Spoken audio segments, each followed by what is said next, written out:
এক ছোট গ্রামে এক বাজারে আলু সবজিওয়ালা থাকতো। ও রোজ সকাল সকাল পরিষ্কার পরিষ্কার সবজি বিক্রি করত। আরে আলু নাও, টমেটো নাও। আলু তো আমি, আর আমি আলু বিক্রি করছি। হা হা হা হা। আরে আলু নিয়ে নাও, টমেটো নিয়ে নাও, সব সবজি পাওয়া যাবে, নিয়ে নাও, সবজি নিয়ে নাও।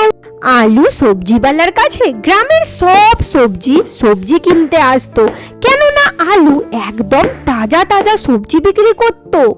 ওর সব সবজি নিজেই চাষ করত।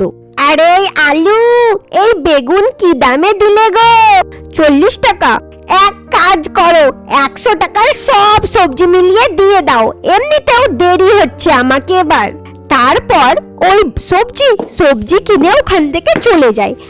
আলু সবজিওয়ালার বিজনেস ভালোই চলতো, কেন কেউ নিজেই চাষ করতো আর চাষ থেকে তাজা তাজা সবজি বিক্রি করতো। আলুর বিয়ে হয়ে গেছিল, ও একটা বউ ছিল টমেটো।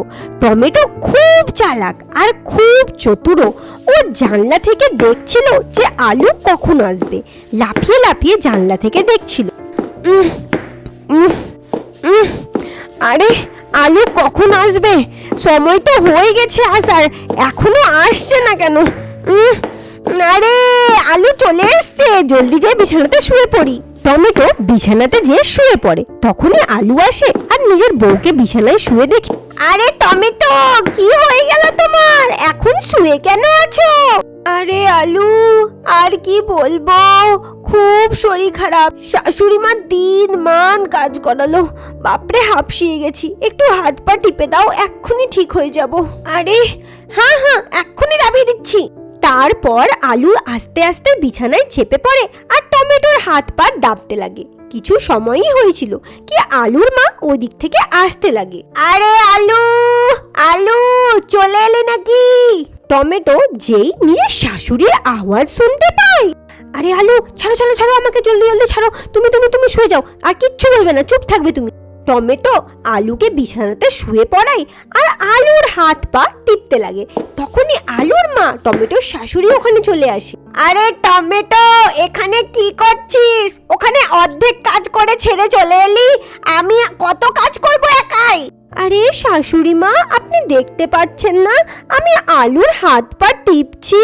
আলু এখনই কাজ করে ঘর এসেছে, ও হাঁপিয়ে গেছে, আমি ওর হাত পা টিপে আসছি, অতক্ষণ আপনি একাই কাজ করুন। আরে এই কামচোর থেকে কেমন করে নিজের পিছা ছুড়াবো? 1 নম্বরের কামচোর, সব সময় কাজ ছেড়ে পালিয়ে যায়, আর আমাকে সব কাজ করতে হয়, ভগবান। এতটা বলে আলুর মা ওখান থেকে চলে যায়। এইদিকে আলু কিছুই বুঝতে পারে না। এমনি দিন পার হয়। একদিন টমেটো পূজা করছিল। হে তুলসী মা, আমার উপরে দয়া করো মা, কৃপা করো, আমাকে এই ঘর থেকে বাঁচাও। এই বাড়িতে আমি দিন রাত কাজ করি, আমার শাশুড়ি আমাকে একটুও দেখতে পারে না, সব সময় আমাকে তো খাটিয়ে মেরেই দেয়, আমার উপরে কৃপা করো মা। টমেটো পুজো করছিল, তখনই পিছন থেকে শাশুড়ি আসে।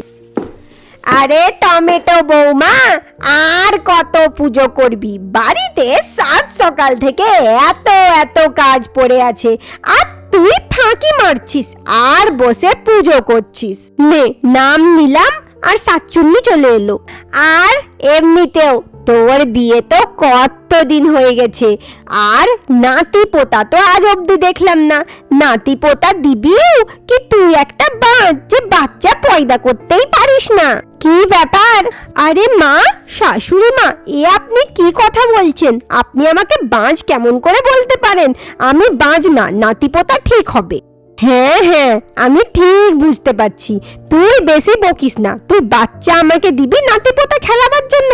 কি আমি নিজের আলুর দ্বিতীয় বিবাহ করাবো, তারপরে অনেক নাতি পোতা পাবো? বল, কি বলছিস? আরে জান জান, বেশি বলছে।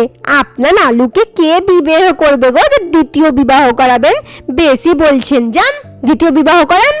এতটা বলে টমেটো ওইখান থেকে চলে যায়। আর এইদিকে শাশুড়ি মা বেশি চপর চপর করতে লেগে গেছে, মুখে কত কথা দেখো না। একে শুধরাবার জন্য আমাকে নিজের বেটার দ্বিতীয় বিবাহ দিতে হবে, তবেই শুধরাবে, না তো শুধরাবে না। একদিন আলুর মা আলুর দ্বিতীয় বিবাহ পেঁয়াজের সঙ্গে দিয়ে পেঁয়াজকে ঘরে নিয়ে আসে। আরে পেঁয়াজ বৌমা, আয় আয়, ঘরের ভিতরেই আয়, এটাই তোর বাড়ি। তখনই ওখানে টমেটো চলে আসে, আর আলুর সঙ্গে অন্য সবজির পেঁয়াজকে দেখে ও তো আশ্চর্যচকিত হয়ে যায়। আরে আলু, তুই এমনি কেন করলি আমার সঙ্গে? আমার সতীন নিয়ে এলি পেঁয়াজকে, তুই আমার সঙ্গে এমনি কেন করলি রে? আর শাশুড়ি মা, আপনি আমার সঙ্গে এমনি কেন করলেন? আমি তো আপনার একটা মিষ্টি বউ ছিলাম শাশুড়ি মা।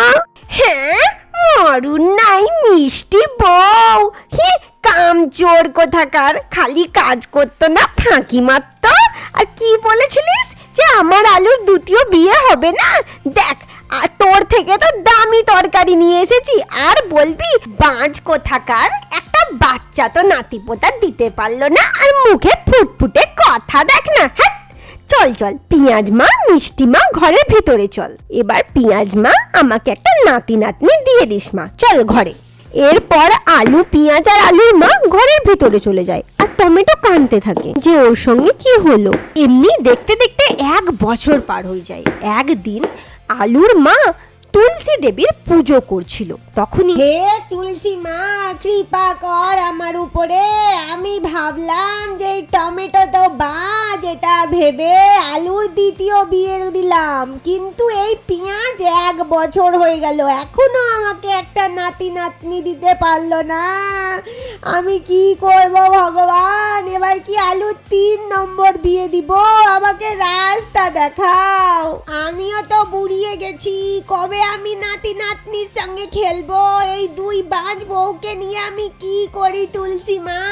টমেটো পেঁয়াজ নিজের শাশুড়ির সব কথা শুনে ওদিকে খুবই খারাপ লাগে এই কথা।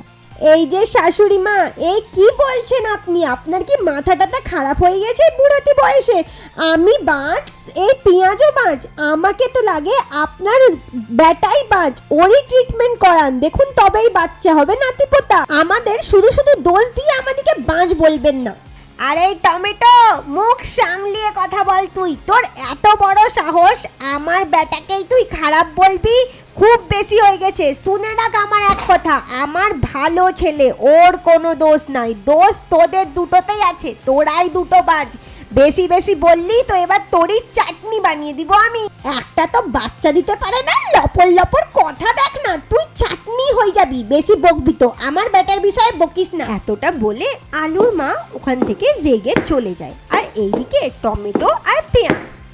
আরে হ্যাঁ বোন, তুই তো মনে হয় ঠিকই বলছিস, মনে হয় আমাদের দুজনের মধ্যে কোনো অসুবিধে নেই, অসুবিধে মনে হয় আলুর মধ্যেই আছে, কিন্তু আমরা কি করি? চিন্তা করিস না, একটা আইডিয়া আছে। টমেটো পেঁয়াজকে নিয়ে এক জায়গা যায়, যেখানে এক গাছের নিচে এক সিদ্ধ পুরুষ বসেছিলেন। ওই সিদ্ধ পুরুষ হচ্ছে বেগুন বাবা, যার কাছে সবই সমস্যার নিবারণ ছিল। টমেটো ওই বেগুন বাবার কাছে পেঁয়াজকে নিয়ে পৌঁছে যায়, আর এক এক করে নিজেদের জীবনের সব ঘটনা আর সব সমস্যা বলে দেয়। সব সমস্যা শোনার পর ওই সিদ্ধ পুরুষ, চিন্তা করিও না বৎস, আমি তোমাদের সব সমস্যার নিবারণ করব। আমার কাছে সব সমস্যার নিবারণ আছে, আমি এক্ষুনি করে দিচ্ছি, দাঁড়াও। ডিঙ্কা চিকা ডিঙ্কা চিকা ডিঙ্কা চিকা ডিং, ডিং ডং ডিং, ডিঙ্কা চিকা ডিঙ্কা চিকা ডিং। এতটা বলতেই ওই বেগুন বাবার হাতে একটা বার্গার চলে আসে।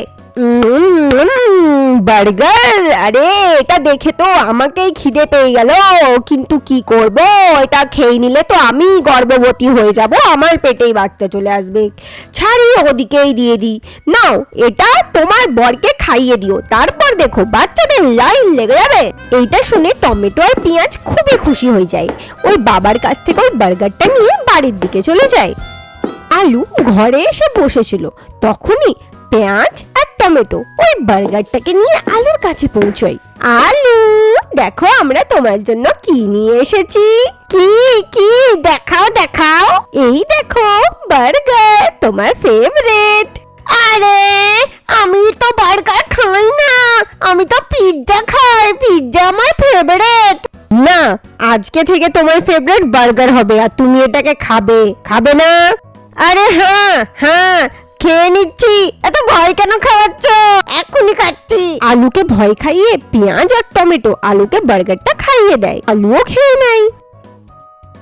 কিছু সময় পর টমেটো আর পেঁয়াজ দুজন মিষ্টি মিষ্টি বাচ্চা মেয়েকে ছোট ছোট টমেটো আর পেঁয়াজ জন্ম দেয়, যা দেখে আলু তো খুব খুশি, কিন্তু ওর মায়ের সন্দেহ হয়। আরে এ আমার আলুর বাচ্চা টমেটোর মতো আর পেঁয়াজের মতো আলুর মতো কেন না? কেননা শাশুড়ি মা, এটা আমার পেট থেকে আর টমেটোর পেট থেকে টমেটোর মতো বাচ্চা হয়েছে, আর আবার আলুর পেট থেকে যখন বাচ্চা হবে তখন আলুর মতো হবে। বুঝলেন তো মা? ও এমনি হয় নাকি? হ্যাঁ, এমনি হয় সবজিদের মধ্যে।